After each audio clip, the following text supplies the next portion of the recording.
The WWF, what the world is watching.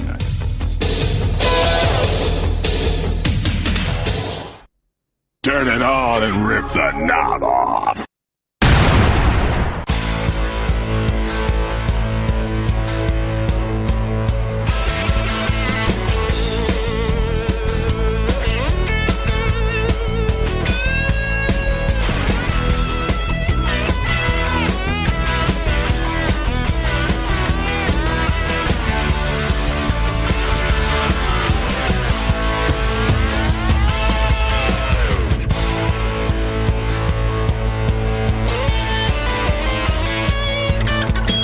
Hey guys, and welcome back to the Wrestling Memory Grenade, now at episode 139.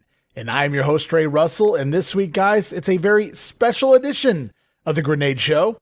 We haven't done one of these in a long time. Gonna bring on a very special guest here in just a moment. And you want to talk about a memory grenade. Whew, this is gonna bring back a lot of great memories for me, and hopefully for my guest as well.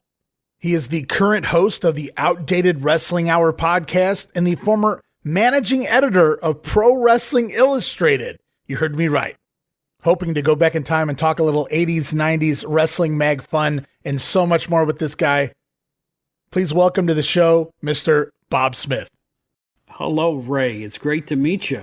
Oh, man. Congratulations on your success with the network and everything else. And I don't know what I did to deserve this booking, but I appreciate it very much. Well, like I told you off air, man, it's my pleasure to have you on the show. You talk about all the wrestlers and, I grew up on you guys. Well, I grew up on the magazines. And so I loved the magazine. They were my world. They were the internet before the internet. That's and, right. 20, 25 years ago, a lot of people coined the term internet darlings, right? We started putting over our favorite indie guys. But before there were internet darlings, there were after darlings or magazine darlings, right? That's how you guys got people over, and you were responsible for a lot of that. Yeah, I don't want to wax morbid, but as we all know, Sid Vicious died this week, and I gave him his first national publicity in the magazine. I saw him. We were getting Joe Pedicino's wrestling block in Atlanta in the late 80s, early 90s. This lady in Atlanta would tape it for us. It was 8 wrestling shows in one night, 6 to 8 hours of wrestling. That's right. WWF, Continental, and this little local Georgia Federation. And Sid was working there at that point. And I was like, wow, just look at this guy. I just knew he had it. He was a little green. But I don't know if it was little before green. Or after. I don't know if it was before or after his humongous stint in Continental. I don't remember. Right. But in any event, I go to the publishers, Stu Sachs. I said, look at this guy. I got to do something in this guy. And she watched the match. She goes, I wasn't very impressed. I'm like, Stu, look at him. Right? So I ended up talking him into it, and I did the introducing feature. I used to write for all the GC London magazines, PWI, the Wrestler Inside Wrestling, and that was in the Wrestler magazine. And I always reminded Sid whenever I saw him, I gave you your first publicity. He goes, yeah, I know. but he was a really nice guy. The last time I saw him, it was in Memphis around 92 when I stopped by to say hello to Jerry Lawler. No, excuse me, 96. I was out of the magazines at that point, and I was in Memphis, so I just stopped by to say hello to Lawler at a card. The best way to do it, right? Sure. And touch base, and my wife never saw anything that looked like Sid Vicious. He came in and did a couple calisthenics in front of us, and he walked out, and she was like, what did I just see? I mean, 6'8" and chiseled, right. And, oh man. But he had it. Oh, he certainly did. He had it. So I was making a point here, and I can't remember what it was at this point. But working for those magazines was a trip. I got the job on a total fluke. I got lucky in the previous jobs I had. I was working in newspapers in upstate New York, and I covered Mike Tyson closely. I started stringing quotes for the Associated Press, became a sports editor after a while, and that's good resume fodder when I saw a two-line ad in the New York Times saying editor needed for sports entertainment pub. I went, sports entertainment, that's wrestling. And it said, send clips and resume to box something RBC New York. I said, RBC? That's Rockville Center. That's PWI. Wow. So I put my award-winning article about Mike Tyson, a big journalism award, a bunch of other stuff, fired it off. 2 days later, I got a phone call, and the rest is history. I was because they were doing boxing magazines. They published KO and other boxing titles. So the way I got the job is no more complicated than that. I got lucky working in boxing. I got lucky getting the job with PWI, and I never take it for granted because it's like this job, the PWI opened so many doors. I mean, I worked in national magazines for years after that. So I don't know what to say other than, I was very fortunate. So it wasn't a case of I need a job and I'm just applying everywhere. It was specifically I need to get into this. Oh my God, Yes. That's PW. I need to get into this world. I was working in Manhattan in a magazine called. I'm a musician too, and I was working for a magazine called Pro Sound News, which was an industry magazine for wires and cables and stuff that musicians use, professional sound applications, amplifiers, whatnot. And I had just started. I was working there like 3 months, and I saw that ad, and I had to do it. And when I got the call, I had to go for the interview. I had to do it. And I had to walk in and say, sorry, guys. This is my dream job. I would not leave if it wasn't my dream job. And I was going to say, a wrestling fan's dream come true, getting to work for the magazines, because the 80s really, though, was, where it exploded. There was a few magazines in the 50s, 60s, and it continued to pile up. But man, it really exploded as a kid in the 80s.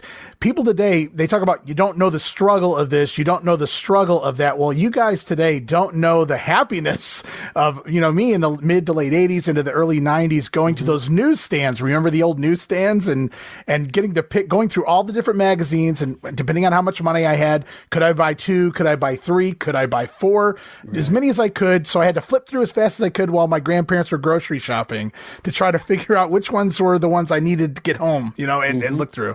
As you've probably figured out by now, I'm a lot older than you are, and I started watching wrestling in earnest in 1970. All right. Right? My first memories were 1970.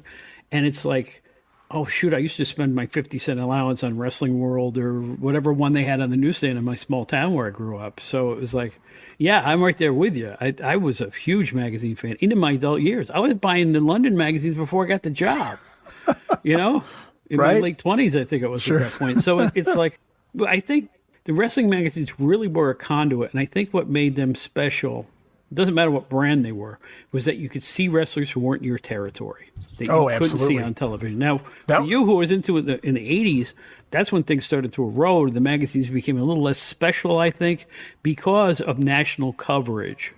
And then the territories by the 90s started dying one by one. And when everything congealed, there really wasn't much need to write about whatever little who's ever having a card in an armory once in a while. Without the territories, it wasn't as, I don't know, I'll say it again, special. That feeling of seeing things you couldn't see elsewhere went away. And that's exactly what it was for me growing up. Even in the 80s, there was still a lot of stuff going on to where I couldn't watch it. I mean, sure, I had the WWF, I had WCW, I had whatever was on ESPN at the time, Dallas, AWA, things like that. But there was so many other things still that you could go to the magazines and see, especially Memphis. Memphis was not something that was produced everywhere, right? We didn't have that up here in the Cleveland area. So I lived through the magazines to find out what was going on in other territories, like you said. And that continued though, and I noticed, I don't know, maybe it was a little bit of me getting a little older, but I think it was more the dissipation of the different promotions that I slowly lost interest in the 90s. So it's funny when I go back and look at my magazine collection. Millions of magazines from the 80s, all the way through maybe 92-ish, and then 93, a little less, 94, even less, 95, 96, I might have had, 3 or 4. So, and I think it ends right about there. And that's because I picked up ECW on my local TV around spring of 96, because I was using the magazines to keep up with Smoky Mountain Wrestling, ECW in the 1990s. And they were prominently featured. I mean, that was another thing that was so special about the magazines. You talk about getting Sid, a big break as far as national exposure in the magazine. And you did that for a lot of guys. Rob Van Dam, I remember, and so many others. But you guys did that too for the promotions. Cornette's promotion. My God, I lived in those magazines. I could kind of tell what was going on in Smoky Mountain Wrestling week to week almost based on those magazines. I mean, you would have thought Public Enemy was the next coming of the Steiner brothers. I'm not saying wrestling wise, but superstar wise, based on those magazines made guys. Yeah, I'll tell you what. The nice part when I was working there is once I was ensconced there, I became part of the scenery there. I could cover anything I wanted. So I was the guy who liked to write about Smoky Mountain and Memphis and Continental, which was on its last. And we still had Calgary for a while. We still had Portland for a while. I liked writing about that stuff because for the same reason you just said. It wasn't the same old stuff. I mean, Tammy Sitch was young in Smoky Mountain, and then they had Kevin Sullivan beating the hell out of everybody a couple of years later. It was always an interesting promotion. And I like doing the Indies. I love doing Memphis too. And I took a work vacation in 91 to Memphis, spent a week there with the whole crew there. Probably the best time I ever had in wrestling was just going to Memphis. It was just, kid and candy store, man. And sitting down with Eric Embry, sitting down with Jerry Jarrett, and they were picking my brains to see how can we get more coverage, Right. But it was a quandary though, because we would cover them, but you're not going to see Billy Joe Travis on the cover of Pro Wrestling Illustrated. It just wasn't, unless it was over a snipe over the headline or something. Right. We had to sell magazines. Sure. That's what it comes down to. Hogan, Flair, Hogan, Kerry Von Erich, Hogan. You know how it worked. Mac and Dream, baby. Yeah, that's right. That's right. Oh no, but Dusty was a little passé by the time I got there. I got there in '88, and you know what I mean. His really golden era was, oh my gosh. You're telling me the polka dots wouldn't sell? No, they wouldn't sell. No. Oh man, but yeah, you got there in the prime of the WWF. I mean, they were peaking. That was their peak year into '89, that WrestleMania 5 Savage and Hogan Mega Powers Explode period for the WWF. And then over on the other end, Steamboat and Flair, Terry Funk coming in there in '89. I mean, that was some fun stuff to cover on the national time frame, but also, again, like you said, there was a lot of things still going on, luckily for us to see. And I just think back to all the different, I think we all did this, but I'm going to ask you if you did this. When you were growing up and you were watching wrestling and you were collecting these 50-cent magazines, God, I wish they were 50 cents when I was growing up. But when you were collecting these magazines, you probably saw pictures of guys that weren't in your area. Maybe you had never seen them before. And you kind of start having to envision and imagine these guys come to life. And that's kind of what I had to do with people I couldn't see outside of the magazines. Absolutely true. I remember reading articles about Freddie Blassie. And then Blassie came back to the WWF in late '72, and he started biting people's heads open. And the first time you see that, when you're a young tadpole, or what was it, 12, 14, whatever it was, I'm like, ah! It's like you couldn't believe what you're seeing. Right. And it was like, anytime, they only showed it once.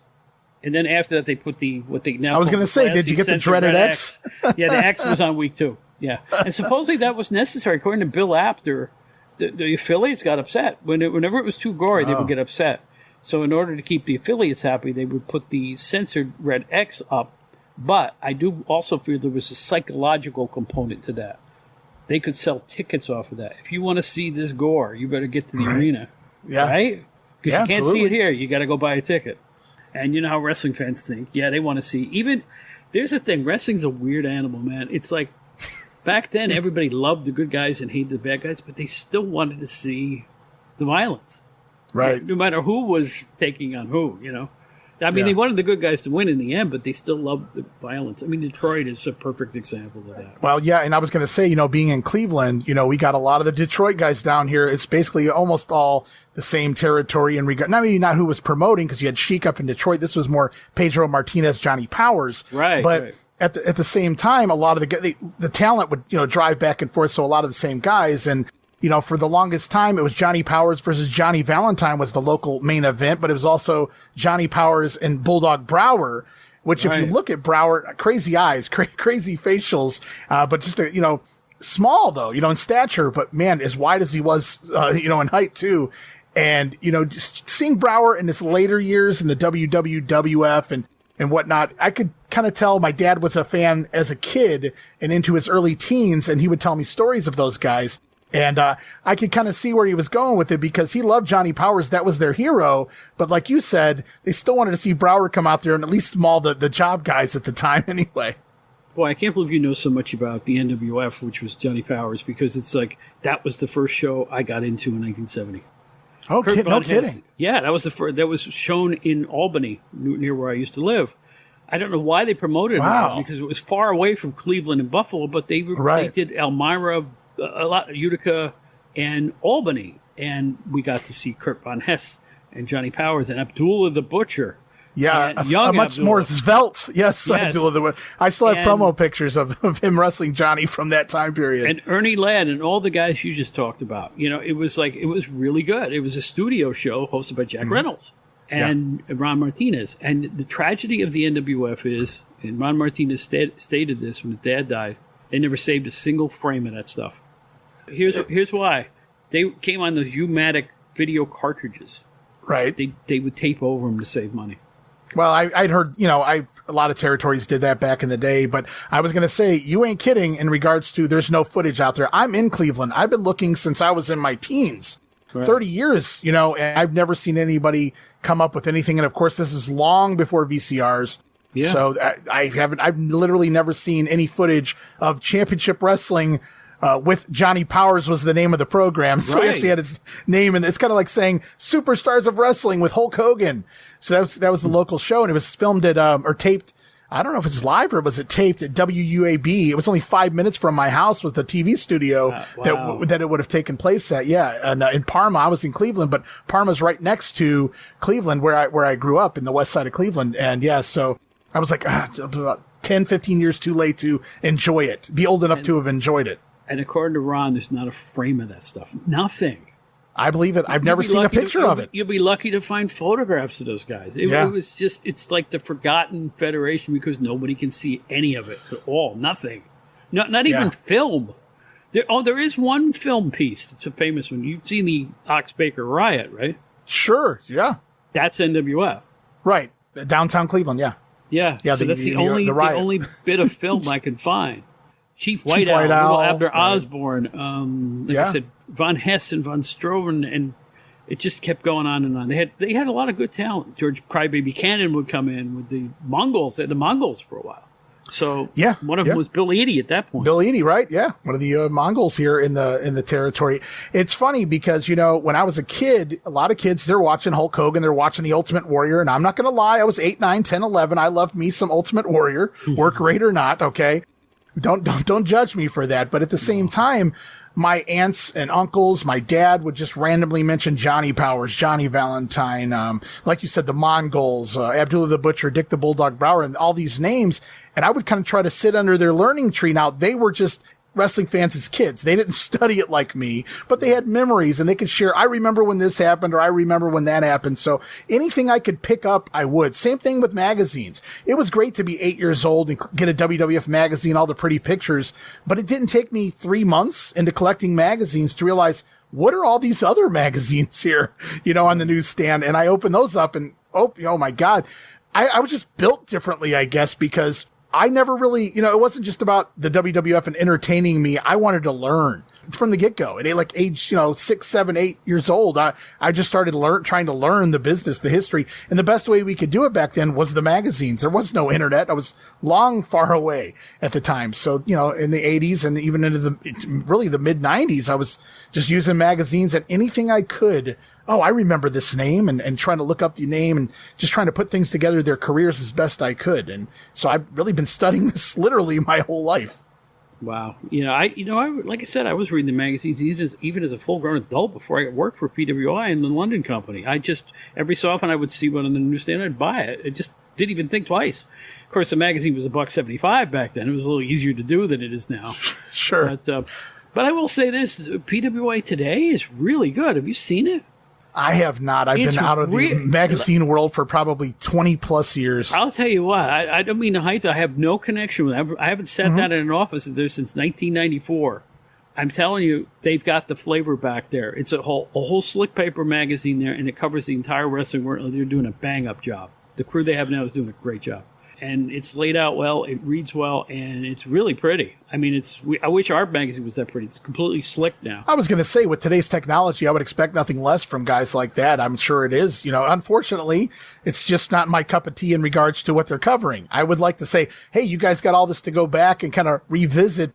It's pretty obvious that there's probably not enough love out there to make the money back to focus on all the old stories, I guess. At least not on a monthly basis, but I would love something like that. You mean a look-back magazine type of thing? Yeah, kind of a look back, yeah. I see they do incorporate stuff every so often that's older. It'll be a safe flashback page or something. Right. Randy Savage or something like that. But I don't know. I don't think they could. Of course, there's no competition, but I think I will say this: they're covering every indie you can name, and many that I never heard of. Right. Pages of it in the results and stuff, just like I used to do. I used to do the ratings, by the way, for the magazines. I love that job. Did you? Okay, I had a lot of questions on those sometimes. Yeah, I love that job. So tell the truth. Did you put some of your favorites above some of the guys that might have been belonged above? Though absolutely not. We actually would compile whatever match results we could get and base them mainly on wins and losses. Okay. Seriously. Wow. So you guys took that job a little serious. Okay. No, we treated it like a sport. Absolutely. We really say what you want about the stories like Rick Steamboat's Inner Torment and those type of kayfabe articles. But when it came to the ratings, we were dead serious. I remember I pissed the NWA off at one point because I made Lawler number one, but when he won the AWA title, he was defending it all over the place. Right. So I was going to ask you, did any promoters come up to you guys and say, "Hey, what are you doing trying to push this guy? I'm trying to get this guy over here." So I was just curious. That's the only time I remember when we had Lawler on the cover. Well, it was different. I mean, it was, the guy had waited 20 years of a career to win ostensibly world title. We called it a world title. World title, right. Yeah, I got you. So it was just one time. It's not like we left him there, and then sure enough, he was at Loggerheads with Gagne before you knew it, and he was out of there and created his own unified world title, whatever the hell that meant, right? If an NWA team took on better teams and they were the champions, they would be number one in that month's ratings. If the WWF team, let's say the Midnight Rockers didn't have any title defenses, they'd fall to number two. Just that simple. The hardest ratings weren't 1 through 5; they were 6 through 10 because sometimes, if they're pushing certain people, that's all there was. And then, especially, the bottom 5, somebody could eke in there in 10, and then you don't see them again for 2 years, that type of thing.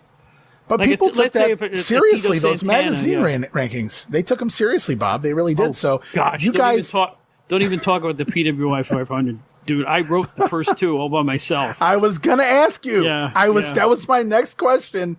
You were there during those early years of the PWI 500. How the hell did that operate? At least the first couple. Well, I got to be honest with you. After, I don't remember what year I kind of fell off interest. It was in the later 90s because, things were becoming just more WWF, WCW, things like that. But, and you guys did factor a lot more Japanese in later on too. But, those early ones, man, that's how you kind of got to learn a lot of the talent. That was gospel to me too. Not just the ranking order, but these are the top 500 guys. These are the guys that should be in the WWF and the NWA. And so tell me, you don't have to go into detail. No. This feels like yesterday. We're having every week we would have a meeting. We would just pull our chairs in a circle, all the wrestling editorial people, and come up, what are we going to do this week? What are we going to do? Because we had like 12 titles. There was always a book a week at least, one magazine that we would put out. So Stu Sachs was the publisher. He's going, we need we need a little juice. We need to do something different. Everybody loves the ratings. Why don't we do a special issue, the top 100, the PWI 100. He came up with that kind of. And I'm the idiot sitting across from him going, why don't we do 500? And he goes, do you want to do it? And I go, sure, that won't be so hard. No, dude, it's 1991. There is no internet. There is no way of filing things. I had a bunch of papers on my desk, old magazines, notes. It took freaking ever. I mean, I was working 18-hour days for like a solid week and a half, at least maybe 2 weeks. I mean, it's a funny story, too. Stanley Weston owned the building we were in Maple Avenue, Rockville, 5-story building he built when the wrestling magazines got hot. He had enough money. He's a brilliant guy. He built a 5-story building, rented out the first 4 floors to other businesses, and the 5th was us. Right? Works for everybody. We made probably half as much money with rents as he did with magazines. So anyway, I'm working in there like 11:30 at night, and Stanley comes driving by, and he calls Stu. He goes, I'm calling the cops. He goes, why? The lights are on upstairs. Somebody's upstairs. And Stu said, no, wait, it's Bob. Bob did doing the 500, and Yeah. This damn 500 thing. No, nobody ever. It was the type of job where people showed up. If it was 9 o'clock, you showed up at 8:59 and 30 seconds. It left at 4:59 and 10 seconds. You didn't have to stay late usually. Right. But in this case, I really had to. Now, it was very hard to put together. And we didn't even have computers, dude. There was a word processing system that would break down. And, like, I remember it was the second year we lost a few G's into H. They just disappeared when we were splicing this thing together. It was a nightmare. But you know what? I look back on it, and to think that I had my little pinky in something that's really part of wrestling history now that is taken seriously. And I'll tell you what, I saw Chris Candido in year 2. He goes, how come I dropped 55 spots? I said, oh, God. I can't tell you how many wrestlers I've crossed, over the years, over the last 25 years that, hey, why did I get left off the 500 or why didn't I make it? But so-and-so is on there. So yeah, you're right. These guys, that is the one thing that they might've been fans when it came out, right? In 91, 92. So it means so much more to them than it might mean for the guys prior to. You would be surprised the number of people I was getting phone calls from or seeing in the arenas going, hey, come here. What do you want? How come and then the number wasn't to their satisfaction. So I'll tell you what, I understand it. I mean, these guys are trying to get their spot. They're trying to work their way up, especially the younger ones. And I understand why if they went down in the ratings, they would go, what are you doing to me here? Right. But it was never, it was based on, again, even those ratings were based on what they did the previous 12 months. Okay. Or, if somebody was a champion, then you're going to end up in the top 20. It's just the way it works. It's kind of funny. I just recently, a week or two ago, it had nothing to do with this, our show we were doing, but I was going through the original PWI 500 from 91. Mm-hmm. And I always start from the bottom and work my way up. Back then, I would start at the top and work my way to the bottom. Now I want to see, these are the guys I'm interested in. I know all the top guys, right? Was number 500 Zeus or Morgus the Maniac? I can't remember. I believe Zeus was 500 in 91. 500, yeah. I think Morgus was maybe 500 the next year? Yes, he was. Because I wrote both of them, and I couldn't remember the order they were, but those are the two, yeah. Morgus, at that point, was the most ridiculous act I'd ever seen. Sorry. Yeah, it took years to see. It took me years to see a lot of these guys, when tape trading and whatnot came out. That's when it became more feasible for me to go, that was Zip, that was Zap, that was, these yeah, right. And it was so cool to go through there and do that. But it's got to be some work to throw 500 names up. Now, you working in the magazine, at least you can come up with 500 names. I was just marveling, like, wow, they know all these wrestlers. So again, I was a kid, 11 years old at the time or something. So I just marveled in it, but I took it, as a kid, I took it for gospel. And I loved learning all these new talents, right? All these new indie guys. I just wish I could have done it now with a computer, with ways to look things up, the whole 9 yards. If you can imagine doing this longhand and then not really writing it, but just compiling things and typing. And I think I got to give myself a little credit. A lot of it was right off the top of my head. Wow. Didn't need to look up a lot, so I'd say about half of it, I really didn't need to research it that much. That's how much I was into wrestling. That's how much I was watching it and being part of it. So I knew that this guy had a championship. This guy did this. He's from this place. He's this weight. Because remember, it used to list the weights and heights and all that other stuff. So sure. I was into it. That's why leaving that job was so tough for me, because it was like... I can only imagine. Well, they moved away. And I just kind of dropped it like a lead balloon at that point. I wasn't bitter. I was like... I felt it was a cosmic screwing. I had to go get another job. That's all there was to it. I don't know if we mentioned this on the show, but they sold the Kappa Publishing and moved to rural Pennsylvania, and I wasn't about to do that. So right. So, and I moved within walking distance of the office, and they announced they're moving 18 months later. So it's like, I don't know what to say other than, you know what? I still worked there. I still had the opportunity. I moved on to 2 other magazines after that. I worked with Bill at WOW Magazine, and I did WCW Magazine with Colin Bowman, and Wrestling's Main Event with Sandy Krebs, and I just kept working. Every time I stopped, my phone would ring, so I just kept working. What was your official title there when you left the company? I was managing editor. Okay, so you were managing when editor. I started, I was either assistant or associate editor, I'm not sure, because I was the new guy on the block in 88. Right. But soon enough, I worked my way up the ranks. We all basically did the same thing.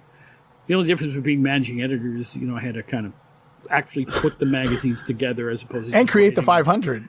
Yeah, on top of it, yeah. Not much to do. And we were, and I'm not complaining, but every time sales went down, and 88, 89 is when they started to sink a little bit. Okay. Their theory on how to get more money in was to make more product.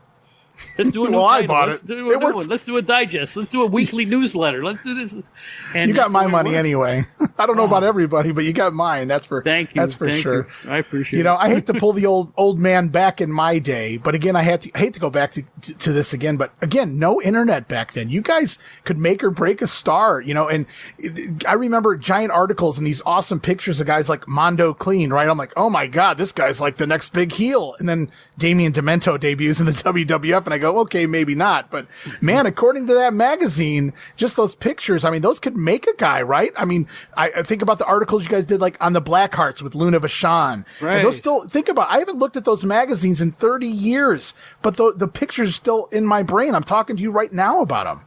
I thought that was a great act. I thought the Blackhearts were going somewhere. Yeah, they really didn't go that far, but and Luna was awesome. She's a great lady too. I'm sorry how things worked out with her, but that was a really good, really original gimmick. I really liked the Blackhearts a lot.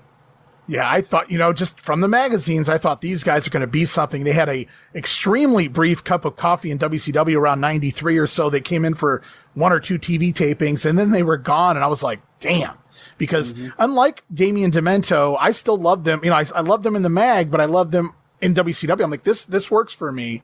And, then, like I said, going back to Mondo Kleen, I had seen him for a year, maybe 2 years in the aftermags. And then he appears in WWF TV and, not so hot once the bell rings, but man, what a look he had at the time.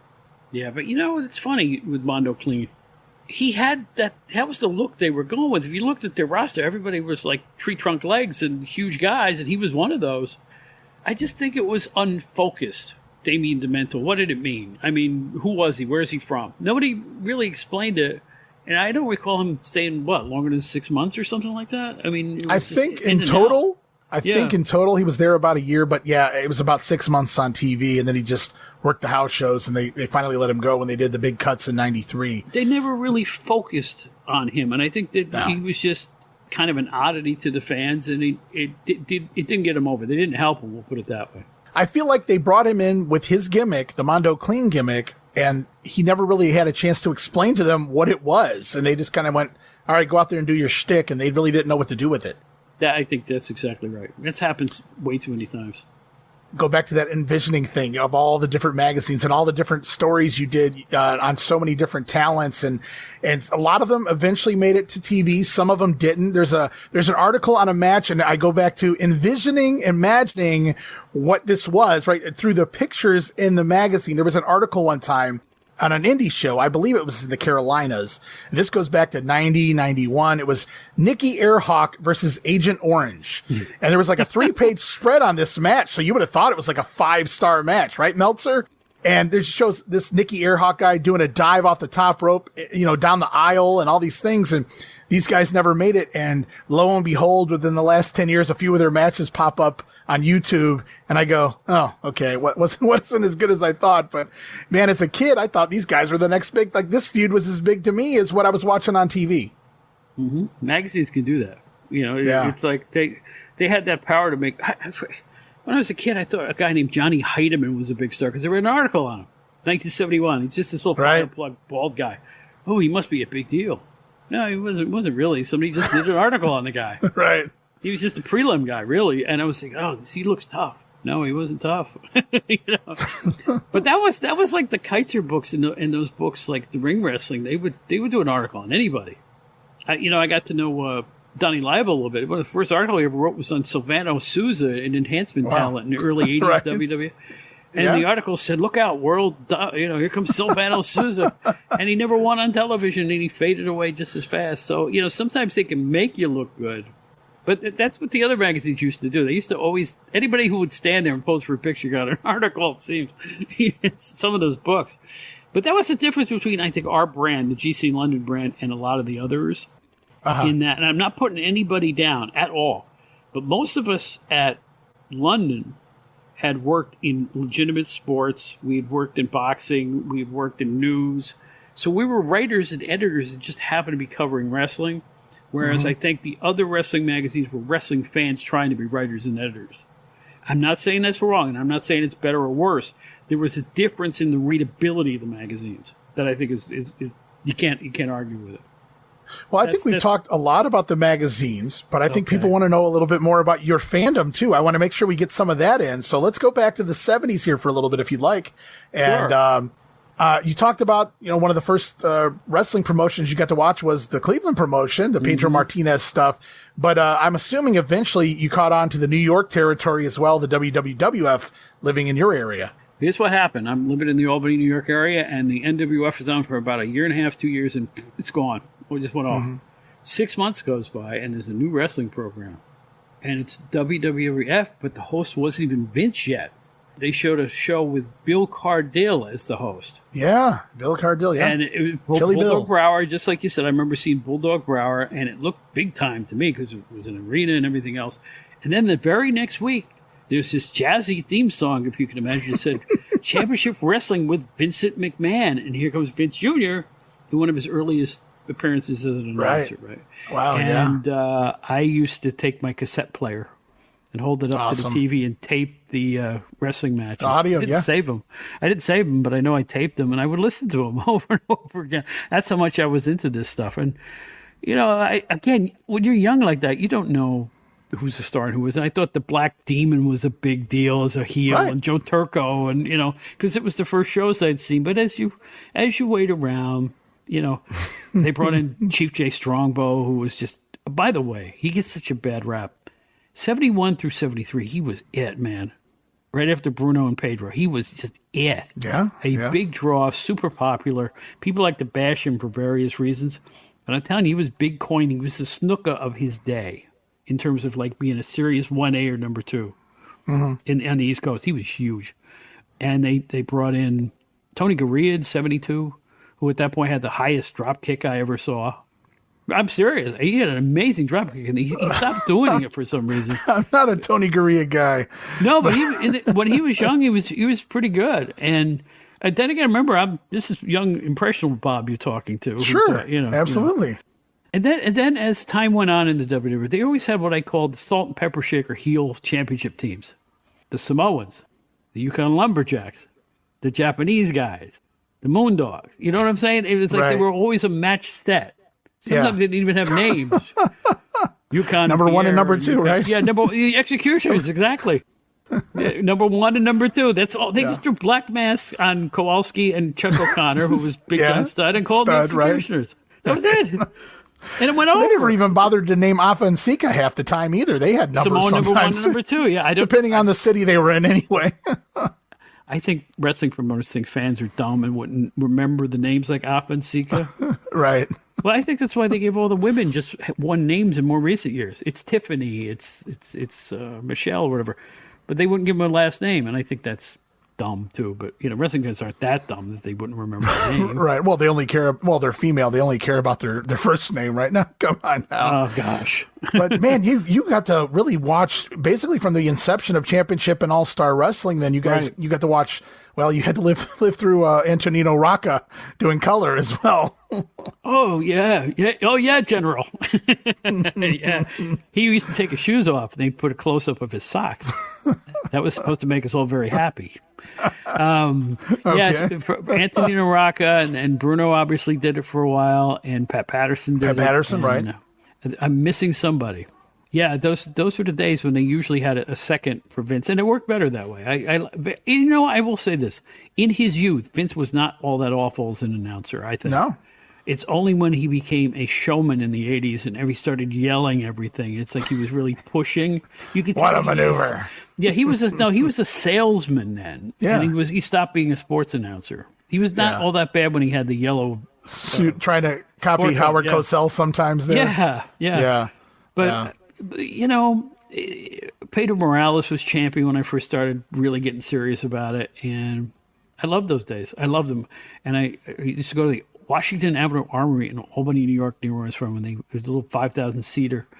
It was kind of a B town, and the cards would be 2 wrestlers that you knew in the main event, and all prelim guys in the other 4 matches. I've seen the cards. Yeah, if you read them on Cage Match, you go, "Who went and saw this?" 5,000 people. That's who. That's how popular it was. Yeah. You're It's just waiting amazing. for that big main event. And that's the big lie. Well, wrestling was in dingy armories until 1984, and when Vince McMahon...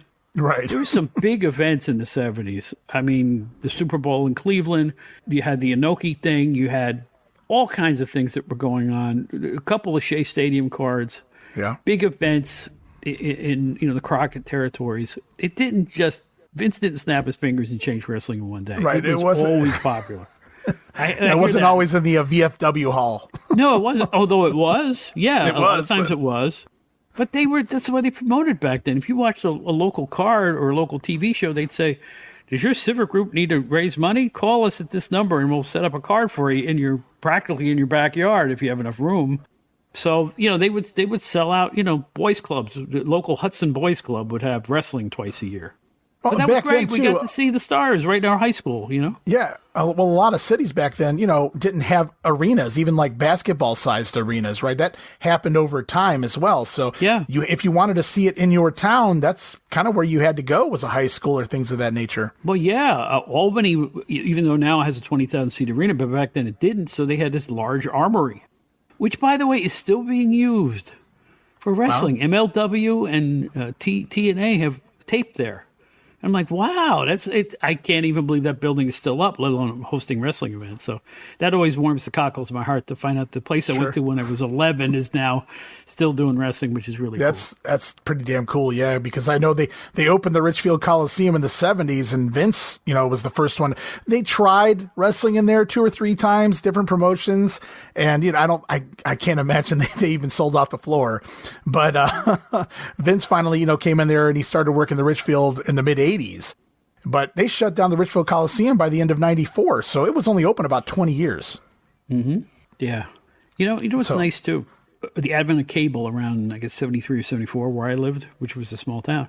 So I got to see the A show and the B show, which back then was Championship Wrestling and All-Star Wrestling. And I could easily tell that the Championship was the B and All-Star was the A. It just felt that way. Really? Okay. All the angles were on one show. The other one, the matches were slower, and it just didn't have the one was taped in Philly for a while. It was just smaller seeming, and that was meant to create B town draws. Like if they could push 2 lesser guys, and they'd want to see them in Albany because that's who was on the TV show. So there was some smarts behind it all. Method to the madness. Okay, it really was. I never looked at it that way. A B show was, I think, meant for B markets. I gotcha.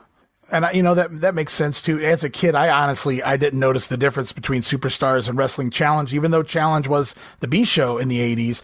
But Gorilla and Bobby hosting, can you really call that a B show? They were entertaining in themselves. But as I've been doing my podcast, the Wrestling Memory Grenade, going through 87, going through 88, you can kind of see the difference, obviously. Like Brother Love debuts on the Wrestling Challenge show, but once it gets over, it moves over to Superstars, right? And so maybe on the B show, you get a Junkyard Dog or an Outlaw Ron Bass, whereas you don't really see those guys on Superstars. Yeah. Yep. That's right. And so they would change the name of those shows too. I think one was, it used to be Superstars of Wrestling, and then they got a lawsuit. They had to shorten it to Superstars. Superstars, right? Because there was a promotion by that name. Mm-hmm. And then Wrestling Challenge used to be something else. So around that point, I just gave up on what the shows were even called because it was like... Plus, the syndication was starting to mean less and less then, because of the advent of cable. Yeah. It slowly ate away. And I think Crockett, first it became less for syndication for me because they took over the 605 when they bought that from Vince, that time slot. Mm-hmm. And so that was a big deal having TBS wrestling there, even if we got some competitive matches on a worldwide and the other syndicated shows. It was really, I think, the NWA where the cable meant more first, whereas really with the WWF, primetime was sort of an afterthought. Lots of rehash, house show matches. And a lot of times guys would wrestle on there that would never make it to, quote unquote, the big time to syndicated. Like Al Perez, for instance, he comes in, probably worked 6 to 8 matches on primetime, never made it to syndicated TV. So it was like Al Perez was never even there in 89, 90. Well, USA Network, whatever network it was called back then, you got to remember, they were not watched a lot because cable was growing at that point.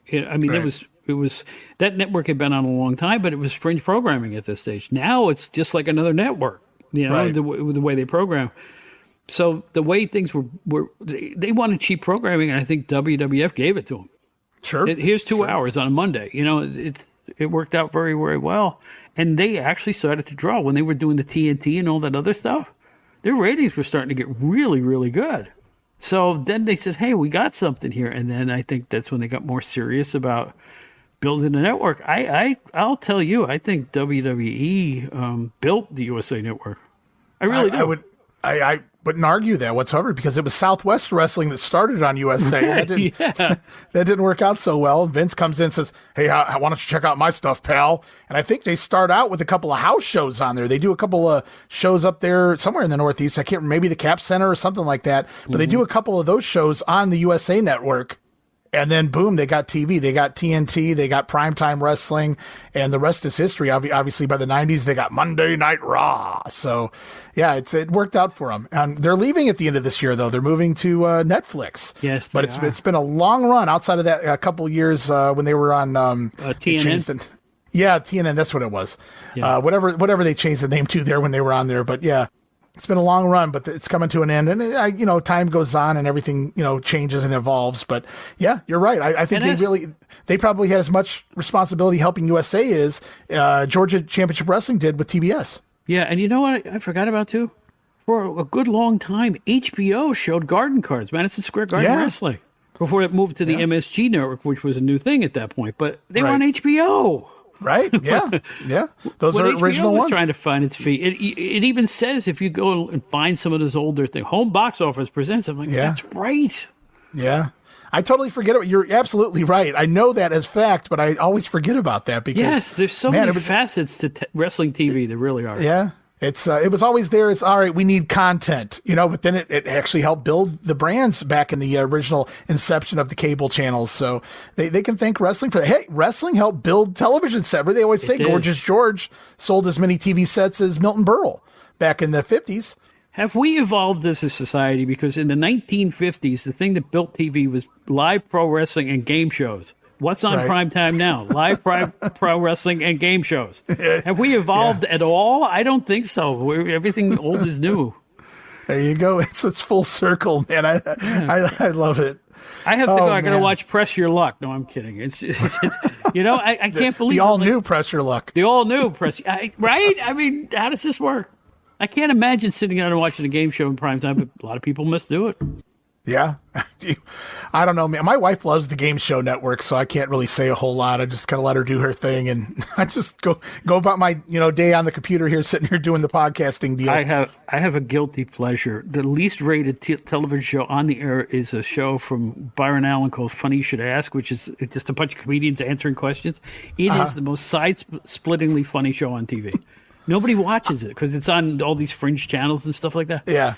Comedy.tv, cable network, and all this stuff. Yes, it's funny you mentioned that. It's a really funny show, though. It really is. I haven't seen it, but I just saw it for the first time when I was scrolling through channels yesterday. I saw that several episodes in a row, and I go, I'll have to see what that is one of these days. But it's funny you mentioned that here, and I just saw it yesterday. You'll be surprised how funny it actually is. All it is Hollywood Squares, but they're sitting in chairs. Honestly, that's the whole show. It's the whole thing. Very cool. Very cool. This is Wrestling Nostalgia, the podcast that dives into wrestling history. Hey, wrestling fans, I'm Dave Dynasty, and if you enjoy podcasts that are knowledgeable and history-driven, then Wrestling Nostalgia is for you. With great guests and fun interviews, there are over 200 episodes in our archives. We chat with several first-time guests and often cover topics not discussed on other podcasts. Look up Wrestling Nostalgia on your favorite podcast platform and visit all of our links at linktree/WrestlePod. That is linktr.ee/RASSLEPOD. And remember, wherever you go, whatever you do, be good, be safe, and keep on growing. Hey guys, Ray Russell here, curator of the WrestleCopia Podcast Network, inviting you guys to listen to many of the programs here as part of the WrestleCopia brand, including, but not limited to, the Wrestling Memory Grenade, currently covering the 1988 and the WWF project. You can also listen to the Regional Wrestling Podcast, where we talk the territories, whether it's Jamie Ward with Georgia 81, Roman Gomez with the UWF in 1986, or Gene Jackson covering Memphis in 85.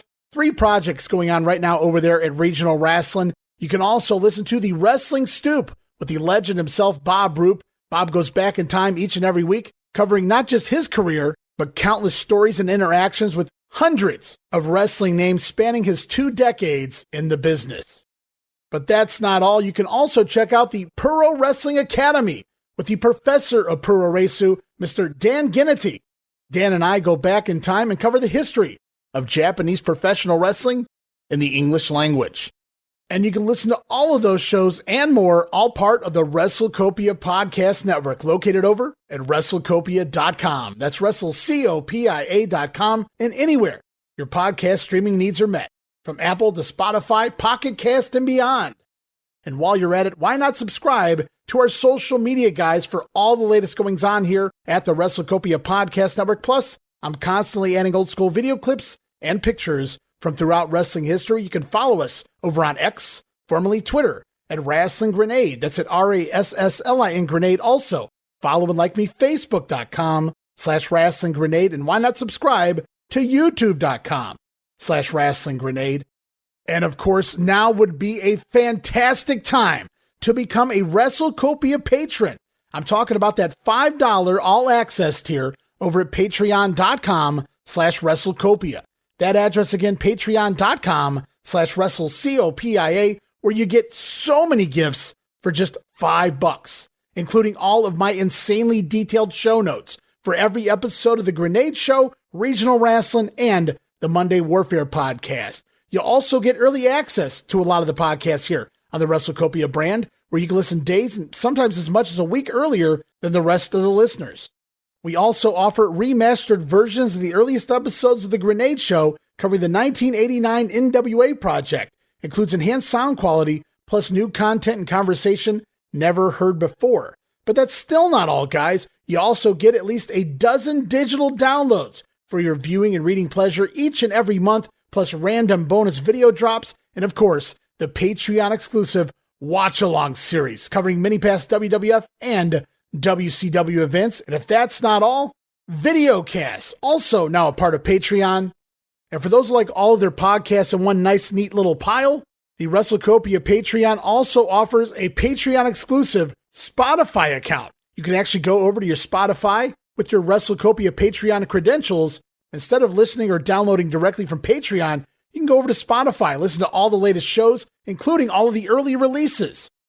And you get all of that and so much more for just $5. No subscription, cancel anytime. Give it a try for a month, guys. I think you'll like the content that I offer, and every penny of it goes right back here into paying the bills. So if you're looking to support that next up-and-coming podcast brand, please consider making it WrestleCopia. Help me pay some of the bills to keep the WrestleCopia Podcast Network and all of the great shows here up and running for the months and the years to come. Hey everybody, Gene Jackson here, inviting you to check out the Retro Wrestling Review, where each week I'm joined by some great co-hosts who help me review classic episodes of USWA Championship Wrestling, and right now we are doing week-by-week reviews of 1993. But we don't just do reviews, sometimes we get a chance to interview some of the people who were there and lived it, plus do watch-alongs. It's a lot of fun, so check out new episodes that drop every Wednesday at WrestleCopia.com. And to find links to everything associated to the podcast, you can go to USWApodcast.com. So, you grew up in the 70s, you watched wrestling in the 70s, and in the 80s, as you come into working for the magazine, wrestling has evolved quite a bit by then. It's a lot more sports entertainment, pal. So I got to ask you, even though you loved the job, how did you feel about sports entertainment? Did you embrace it? Or were there parts of it where you go, man, I really don't like it like I used to? I still liked it as much as I used to, because they had other things other than WWF I could watch. Like ESPN had the AWA. Where I lived, there were like 6 different indie shows I could watch on my cable and things like that. So if I didn't want to look at Papa Shango, I could go and look at Smoky Mountain or something like that if I could get it. So it was, like I said, it was those indies that calmed me down. And I was working in Long Island. They always had indie cards on Long Island. So I got to go there, physically and watch young talent evolve, and that was always a lot of fun. But yeah, around the Papa Shango time when it got to be really dumb, and I hate to say this, and it's the least popular opinion in wrestling, The Undertaker I just couldn't. I couldn't. It's still not for me. Listen, Mark Calloway's a great wrestler, and he's done a lot of great matches, right? Once the bell rings, fine. But you got to admit, they made him do a lot of dumb stuff, too. And some of those angles, buried alive and all this stuff, I just can't. It's too non-suspension of disbelief for me, and it started to erode my enjoyment. So when I really did leave that company, I wasn't enjoying the product as much as it was from the time I started to the time I left. There were periods there, it was the slow decline started in the early 90s, specifically for, I guess, both big two for a while there, but definitely in the WWF, things had just changed. Basically, all of the stars that we grew up on in the mid to late 80s and to the beginning of the 90s, they were all leaving right around the same time there in 92, 93. We lost pretty much almost the entire Hogan era roster. And so it's time to rebuild. And yes, Shawn was great and Brett was great, but there was a lot of stuff underneath that just wasn't gonna, cut the mustard. And lucky for me, I was just a wrestling fan. So I just watched it blindly, right? No matter how good or bad it was at the time. Thankfully, in 94, somebody who should have been fired probably decided they were going to come up with a wrestling block in 1994, mind you, when the business couldn't have been any worse. Right. And locally here in Cleveland, they had a 5-show wrestling block. It aired every day after school, one show Monday through Friday. And they picked up Smoky Mountain. They picked up USWA. They picked up the AWF, the Alperstein show from the beginning. And then the other 2 days were a WCW and a WWF program. But that really saved me. It gave me something different to watch. I'd finally got to see some USWA. Wasn't the greatest of all time in the Memphis territory, but I got to see something different, and I absolutely loved Smoky Mountain Wrestling.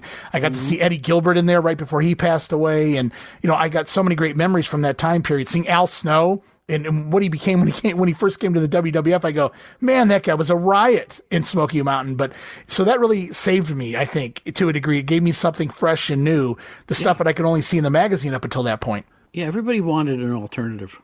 And that's why I think at that time period, like the early 90s, here comes a guy like Joe Goodhart in Philadelphia who was drawing 4,000 people just by presenting Memphis-style brawling, basically, right?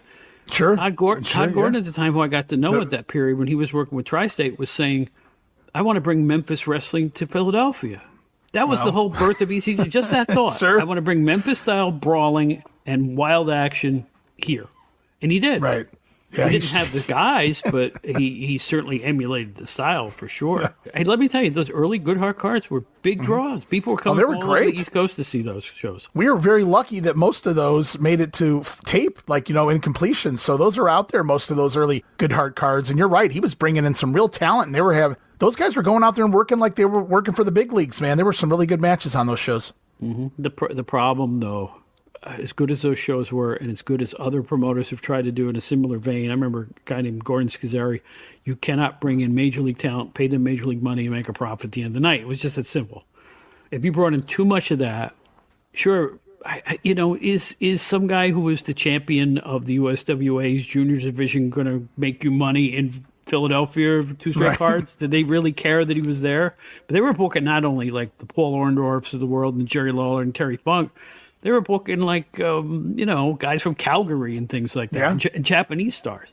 Yeah, I remember the Owen match. Yeah, that all costs money. And I just think they overextend themselves. And the next thing you know, it's a quick sayonara. And I think that was the cardinal mistake, even though it produced some really awesome cards. There's no question about that. I mean, the Cactus Jack Eddie Gilbert series, please. Right.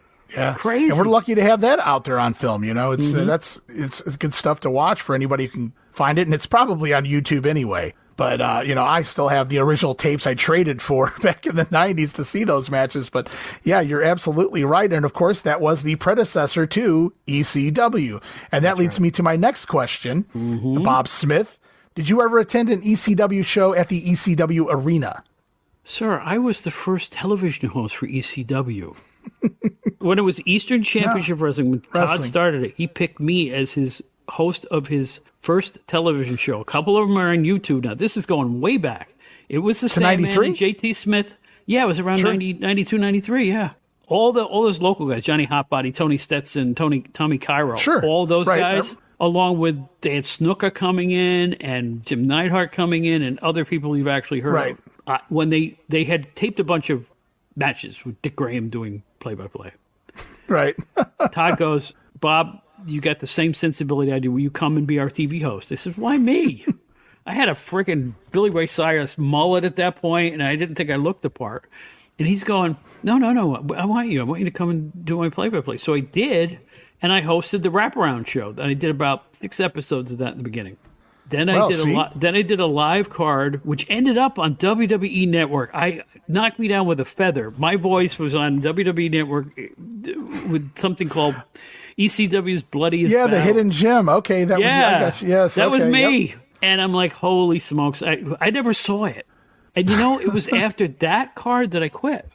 I didn't think I was any good. I just didn't feel like I had the cadence. I didn't. So you quit for your own reasons. It wasn't. I quit because I didn't think it was any good. I swear to God. But here's the nice part of this story, though, okay? Not long after that, I'm in my office, and Paul Heyman comes to visit, and one of our interns was a kid named Joey Styles. Oh, was he? Yes, he was. And I see them steal away into our conference room, and they're talking very animatedly, and I turn it to somebody. I said, Joey's going to work for him. Oh, and he did. Okay. So I've never been so happy to leave something. Because I love Joey. Joey's a fantastic guy. And he was good in that role. I mean, real good. He was an Observer's Announcer of the Year for like 5 years running or something like that. He was born to do it. I'm glad he got the opportunity, and I'm glad I walked away. Again, I don't have a great announcer. I think I'm okay on a radio show or a podcast, but I don't think I'm good for doing play-by-play. Well, Joey was a guy, I think maybe the only guy in the history of the business, well, maybe Gordon too, but where you didn't want them to have a co-host, right? Joey could handle every facet of that show. It was amazing. That's a lot of hard work to be able to basically talk to the fans rather than talk at the fans. You're including them in the conversation as you're calling these matches and constantly having to sound overzealous in your excitement for everything that's going on, from the cat fights to all the, oh my gods, so Joey could really knock it out of the park every week. He was a major part of that TV program. I've only seen 3 announcers walk into the ring and get applauded like they're wrestlers. Gordon Soley, Lance Russell, and Joey Styles. Well, those are good choices. That's it. I'm just walking in to make an announcement, and they see him coming, and without him being announced, the place erupts in cheers. I've seen it happen 3 times, and it was for them. So I think Joey was the right flavor for Philadelphia. Those fans were manic, and he fed them what they needed, Yeah, he had the energy. Yeah. It's kind of his style. Not that I sit here and try to mimic it or I even watch tapes. I guess it just kind of osmosis picked it up. When I do the Grenade show on my own, I guess I channel my inner Joey Styles without even realizing it, because that I essentially do Joey Styles. I'm sitting there talking to the people by myself on some of the episodes, and I actually had a guy last week out of the blue go, man, you're the Joey Styles of podcasting. And I took that as a huge compliment, but don't get your panties in a bunch, guys. I do not consider myself at the same level as Joey Styles on commentary in the prime years of ECW. Now, here, I'll answer your other question. Yes, I went to the ECW arena several times, and the first time I went to just say hello to a bunch of people, Todd and the referees who I knew, and Bob Artez, who was the ring announcer. Ring announcer, right? And I'm in Phillies, and Todd had for some reason bought me a hotel room. I don't know why. So I'm in the hotel room. Who walks in but Joey? So we were bunking that evening, and then there's the card. We go to the card, and during this card, and this is on tape somewhere, for some reason, Public Enemy stormed the announcers booth and beat the living crap out of Joey Styles for no reason at all. I guess this is the way of saying we love you, Joey. Okay. In wrestler parlance, I think that's telling Joey, hey, you're all right with us. We're bringing you into the clique. Joey didn't know it was coming. Okay. Joey didn't, and he was not happy. I thought he was going to walk off on the spot. I really did. Wow. And luckily that didn't happen. But I hauled ass. I was sitting right next to him in the booth, and I just hauled ass because they said do a couple of matches. I hauled ass. I wasn't going to let them touch me. Are you kidding me? Right. Oh. God knows what those two would have done anyway, right? Yeah. And you got to see them a lot, right? Ted Petty and Johnny Grunch, because you got to watch them as the Cheetah Kid and Yes. Johnny Grunch and everything they were doing in that area years prior. Hey, they were in some of the original PWI 500s under their original gimmicks. Fun fact, I once refereed a Cheetah Kid match. Did you? Oh, that's awesome. We did an article for Sports Review Wrestling called "Refereeing is Not as Easy as It Looks," and somebody just sent me a PDF of that art. I don't own it. So it was 3 matches in a shopping mall in Massapequa, Long Island. Mark Tendler, you know, the famous promoter who would Yes. always have Magnificent LaRocca and Right. Bobby Piper, you know. But Yeah. he had Cheetah Kid versus a guy named, I think, the Commando or something. And I refereed that match and a couple of others. Okay. And he's a great guy and a really talented wrestler. Wow, is he talented.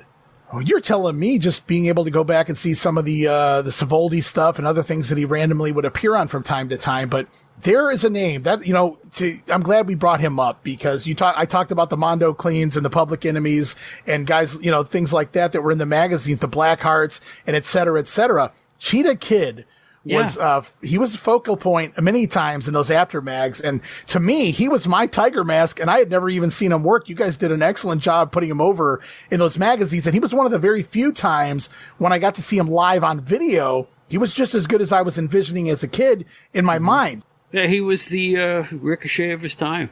Fearless, high-flying, strong for his size. I think he was a little shorter than I am, and he was a powerhouse.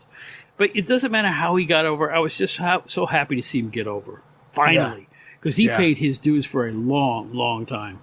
Yeah, he was around nearly 15 years before he got that big break, or somewhere close to that anyway. And then he collected WCW paychecks, and and Sandman was another guy, Sandman, who got signed there. And I'm like, wow, they finally did it. The guys who I saw like struggling in the indies, there they are. And I felt really proud. Any of these guys that make it. Cactus Jack. I used to watch him wrestle in high schools. He's from the island, you know. Yeah, He used to yes, wrestle you're high right. school Yeah. gigs all the time. Right. And to see him become like one of the biggest stars in a Hall of Famer, are you kidding me? It warms the cockles in my heart, as they used to say. When I'm an old man, I say stuff like that. So you being in the magazine, did you ever have the guys, the promoters or whatever of these indie shows? I'm talking like late 80s, early 90s time frame. Would they send you pictures or videos or things trying to promote themselves, trying to get you to take a look at their stuff and get them into the magazines? I'm just curious. Well, maybe a wrestler, maybe a promoter. They're trying to get their indie show over. Okay. I'm not going to mention any names, but one guy was a particular pain in the ass because he was never going to make it, and he's still around these days, and he never did make it, but he thinks he made it, but he never made it. One of those kind of guys, man. you know? Okay. But yeah, I think once in a while, and I remember Dreamer coming up before he was famous at all, and we took pictures of. We had a photo studio in the office, so I remember Tommy Dreamer coming up. Don Morocco between jobs came up. Cowboy Bob Orton, Kerry Von Erich before he signed with the W came up, and you'd meet a lot of guys. They just flowed in there. Mark Lewin, Johnny Rods. Can you imagine? You're typing away, you're sitting there, you're doing your job, and here comes Dominic DeNucci. Right? It's like that was the kind of job, because you know what? Bill Apter was 75% of the success of those magazines. And I tell him that to his face, and I insist to this day. He was the conduit between us and everybody in the business. And people would come over just to say hi. Hey, here's referee Dick Kroll. You know what? What? Wow, hi. Awesome. It was Bill Mascaris came in, mask and all, in a suit. Wow. He never took it off. He just kept the mask on. Of course. I don't know what to say other than it was a very unique job. It was a job like nobody else in America had. Because I know how the other magazines were run. They mostly freelance. We were in an office making money covering pro wrestling. And in a time when not a lot of people were doing it. Now Forbes has a wrestling column on their website. And the New York Post and everything you point at has a wrestling section. CBS Sports. I was at the Meadowlands in 1991 when Ric Flair regained the NWA title from Sting, and it was me and Apter and 2 other guys. Did you guys know it was coming? Oh, yeah, I knew it was coming. Okay. But that's why we were there. It was in the Meadowlands on a freezing cold winter night. But they couldn't cancel the show, so they went on probably in front of about 7,000 people, and they had a title. They saw a title change because they were trying to rebuild the Meadowlands as part of their, their tour. Okay. And, but that, I remember you never saw a wrestling reporter or writer. We were it. And now they have press conferences with, so the cards. it would take a little bit of time to obviously publish the next magazine. So were you guys given a heads up sometimes as to what to put maybe in a magazine that was coming up that hadn't actually happened yet in a promotion so that it would be more timely to the magazine? You know, that's a double-edged sword. That's a great question, and I'll tell you why. Yes, sometimes we would get a thumbs up. Hey, this guy's coming in. We found out that Slaughter was going back to the WWF. This is funny. Right. We do an interview with him. It says, it was a kayfabe interview. It says, I'm coming back for America. He shows up on TV as an Iraqi sympathizer while this magazine is on the newsstand. Because I don't know if you know this, we were thrown out of the WWF events for about 5 years. Yeah. When they started to do their own magazine, they threw everybody else out. So we weren't privy to that, but we did know he was going. Well, we drew that one pretty bad. So that was the other edge of the sword. But yes, there would be other times when, you know, they were grooming Sting for the longest time. I remember that, and we were ready. We were ready for when he got his first title. We knew it was coming, and you know, obviously we're there. Hey, look. We would telegraph it. When Jerry Lawler beat Kurt Hennig for the AW, there's after. If you saw after, there's going to be a title change. There's going to be something. Something's going down. There's a title change. That's it. It's all you had to do. And in Napolitano, George Napolitano, if you saw either of those guys, something's going down. Because they're not always there, right? Right, yeah. If you're eagle-eyed, you would know that. So they're going to make the trip. There's something going on, right? Yeah, and you know, I didn't know that then. So, but I see it in hindsight now. I go, oh, after's out there. Well, that makes sense, you know. So. Yeah. You didn't see him on, you know, All-Star Wrestling, Tony Altamore against SD Jones. No, he's over here at the title switch. So right. Makes sense. Man, it's been a blast so far. I don't know if there's anything you want to ask or you want to talk about here before we head off the show. I do want you to put over your podcast, which is just tremendous in itself, the Outdated Wrestling Hour. All right, here's the question, Ray. Have you heard it? Yeah, sure. Have you heard the show? Yeah, I appreciate that. My only, it's called the Outdated Wrestling Hour with Bob Smith, and the only thing I really wanted to do with the show when I started it was look back with fondness. I have no ulterior motive about, you know, and we've had old school wrestlers. I just taped the show that's coming out this week with Terry Sullivan and Dave Brzezinski, who's Dave Drayson, from Big Time, two guys from the 70s Chic era. At the same time on the show. Right. You know that's going to be interesting. And they came up, I just talked to them a couple of days ago, and they all kinds of stuff I had never heard before. Awesome. Tales of the 1,200-pound McGuire Twins tag team, and then Bobo Brazil and Flying Fred Curry. You know, just go down the list. So if you're an old codger like I am, I found this stuff utterly fascinating. Those were the names that I would hear, you know, from the generation before me, you know, my dad and my aunt and uncle. And even when you go into the bars, you know, the next generation above, whenever wrestling would come up, you would start hearing those names from Wild Bull Curry to Flying Fred Curry and everything in between. So I'm looking forward to that one. Yeah, but I've listened to you go on about Baron Mikkel Cicluna, man. Just like I said, I'll pick anybody's brain, even if I'm not asking the question. I'll just listen and just shut up and listen, right? And that's kind of what I try to do. I've listened to you talk with John McAdam. That was a fun episode, the one you recently did with just John. Yeah, I know you did one with Gene Jackson, who has his own shows here as part of the WrestleCopia brand as well. Right. So well, he's great, isn't he? He's awesome. Yeah, absolutely. Well, I will say that, you know, when I bring up a guy like Cicluna, I just always felt that Cicluna was unjustly called a jobber when he had a legitimate background just like anybody else. He just chose when he turned 45 to stay home. And he accepted the role of whatever they wanted him to do. He did it. I don't see the problem in that, but you know what? I will admit by 83, 84, he was like, I think he left in 83. He was really done. I mean, probably done for 5 years by that point. His skill set had kind of eroded, you know, the punch that was a foot over the guy's head. And, you know, he always got caught in a roll-up at the end. It was the same match over and over. And I can see why fans got tired of seeing it if you're awake. Like, he was at Madison Square Garden, every card losing to, Eddie Gilbert or Lawrence Susi or who was the last guy? Don Cronolo. Don Cronolo, yeah. So, you know, you could smell the paint on the wall with him. But I will say, in his prime, he was a ferocious. There's no tape of it, but the tag team he had with King Curtis in 72 was absolutely the most vicious team you would ever want to see. And I put my reputation on that statement. They were all foreign objects and all wild. They were just crazy. One time, Curtis lifted up an entire bank of chairs and threw it at somebody. I mean, they were really wild. But there's no tape. You can't prove it unless you have tape. Yeah. Wow, man. I wish I could go back and see. It's so unfortunate, of all the things that were saved with so many TV shows, right? But those were produced by television companies, and this was produced by the local wrestling company. And like you said, they taped over their stuff a lot. And there's even stories of like when Crockett threw out his house show tapes and Jim Cornette saved them. They called them the Cornette garbage tapes. And it's just a bunch of arena shows from the 70s that Crockett threw out. He saw no interest in them. So he's like, I don't need these. Throws them in a dumpster, and Cornette dives in after him, pulls them out, and keeps them. And now they're out there for everybody to enjoy. All these great house show matches from the 70s in the Crockett territory. I just wish, everybody had done that. And unfortunately, like you said, it's lost in time. But yeah, you go back and study that era of King Curtis and Cicluna together. And I didn't see it, but you can kind of get an idea. They were a badass team. Yeah, and you know what? It's really funny when it comes to media. Somehow Lucille Ball and Jackie Gleason knew what they were doing had legs that was going to last, that people would want to see it over and over. Somehow they knew they could rerun those shows, and they took the money to make those films good, and they preserved them. They're the only people that did, really. All these years later, you're watching The Honeymooners and I Love Lucy because the films still exist. Yeah. Other shows have come and gone. Or there's only partial, there's a few Jack Benny shows, but not many. Right. But the wrestling promoters were only interested in the receipts that Thursday night at their cards. Give me that tape. Well, that's back. where the money was at. Yeah. We're going to tape the next one. We're going to tape the next one. I understand it now, but who could see VCRs and DVRs coming and streaming and all this stuff? Nobody saw that. Right. You think the Three Stooges had any idea that 100 years later people would be watching them? I'm telling you.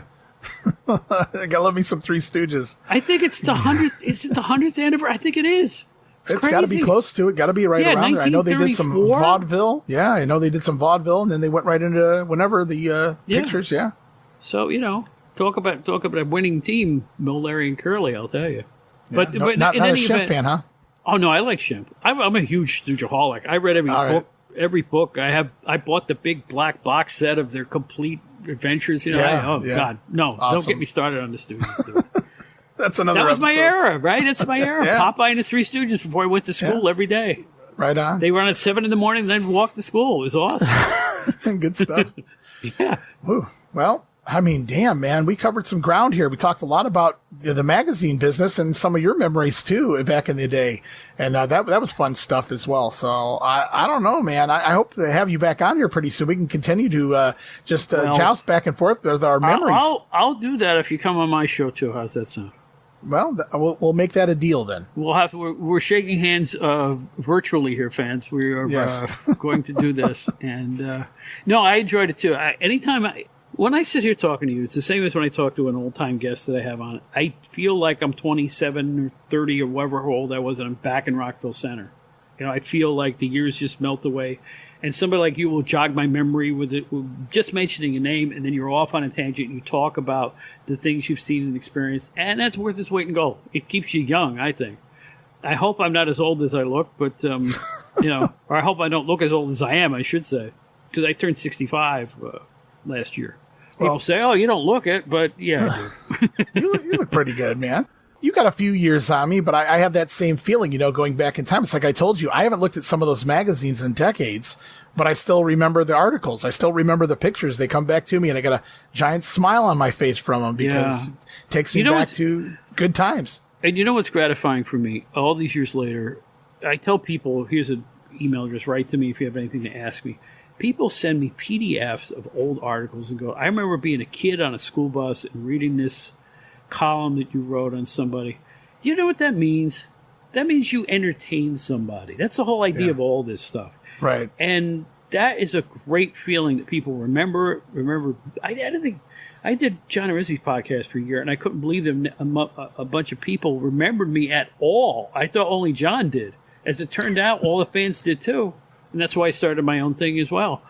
It's amazing. It amazes me. I'm nobody. I just was a magazine writer, Right. But, this shows you how much people love their pro wrestling and how loyal they've been to it all these years later. I'll tell you what, the conventions prove it. Oh, for sure. You get a bunch of old-timers at the conventions, the place is packed. I mean, it's like... So that's the proof is in the pudding. Wrestling fans are exceedingly loyal, and I'm grateful to them for remembering what we used to do. Well, I'm glad they're still around and being entertained by what we're doing now. You know, I've got all my podcasts, and they're all based on, you know, the 80s and earlier, the Territory Show, Regional Wrestling right here. Of course, the Wrestling Memory Grenade. I'm kind of covering my memories on that show, the 80s, early 90s, and so on and so forth. Doug Gilbert, Bob Roop, part of our podcasting brand, and, you know, they share their memories and stories throughout their wrestling careers, and so much more going on. But let's talk about your show real quick. Why don't you tell everybody how they can find you? Oh, it's really easy. We're everywhere. The same as the WrestleCopia Network. We're everywhere. If there is a podcast app, we're there. You know, Apple Podcasts, Spotify, all of them. Our website is outdatedwrestlinghour.buzzsprout.com. And unlike a lot of podcasts, I keep them up there for free. I'm not going to Patreon those or anything like that. I'm just going to keep them up there for posterity. You know, because it's like. I just enjoy the fact that people are hearing the shows. They've been very generous. You know, we have a fan club that people have joined. But anywhere, YouTube, the YouTube TV or their YouTube music, you can turn on YouTube and just type in Outdated Wrestling Hour and poop, the show will come right up if you prefer that.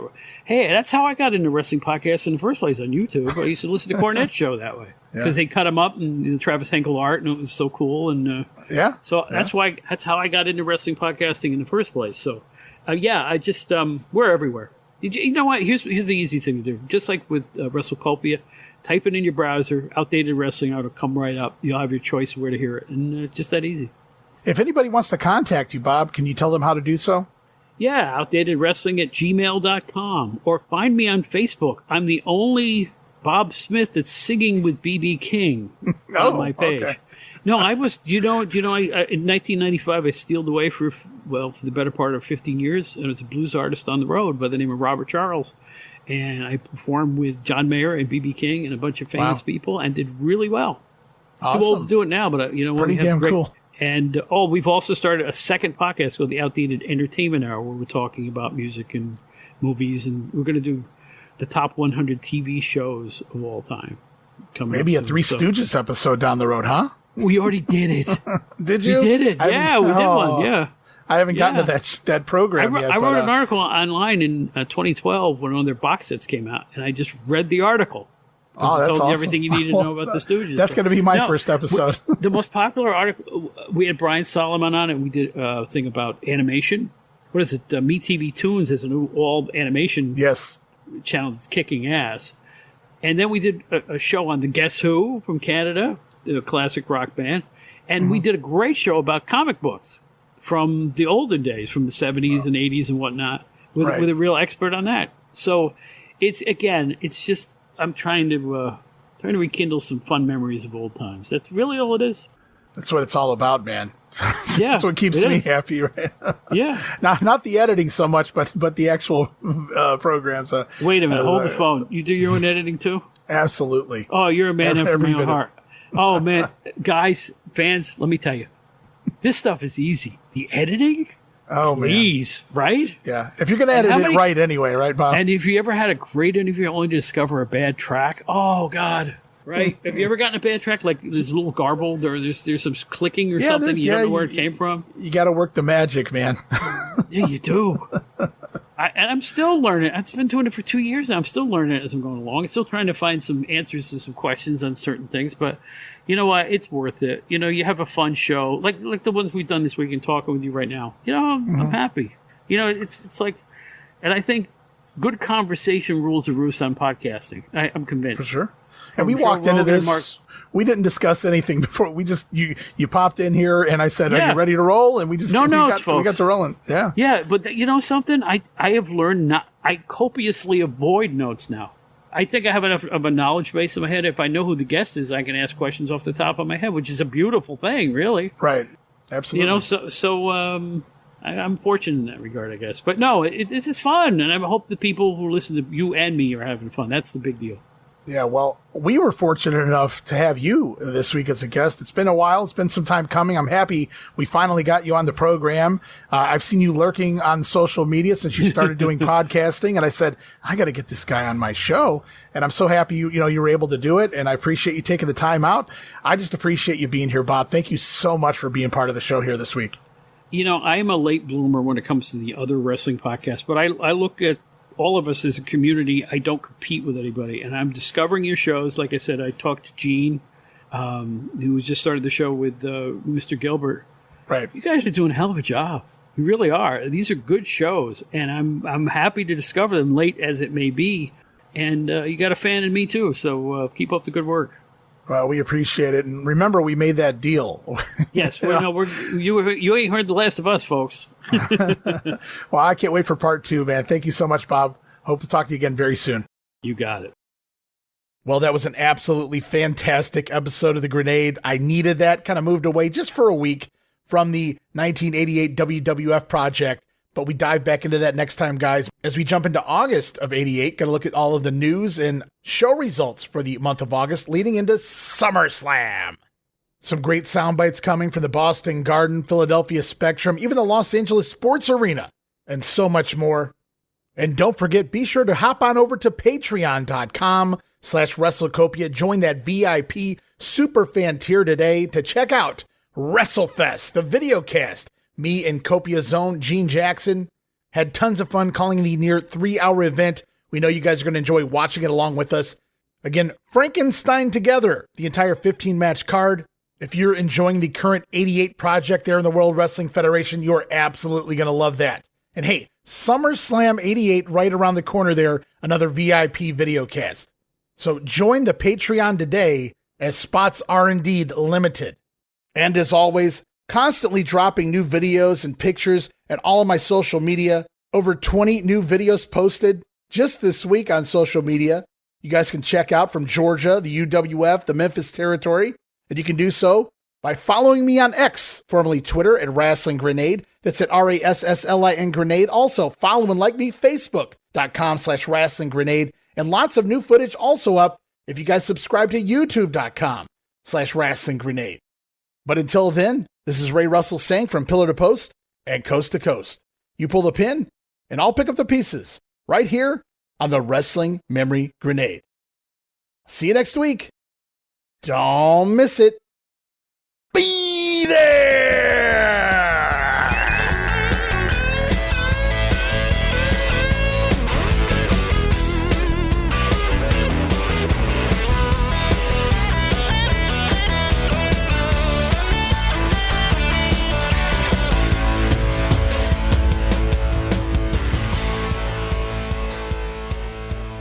Milwaukee, yeah, WrestleFest, yeah, a lot of people right there, and we're all expecting the Macho Man to hit a home run, yeah!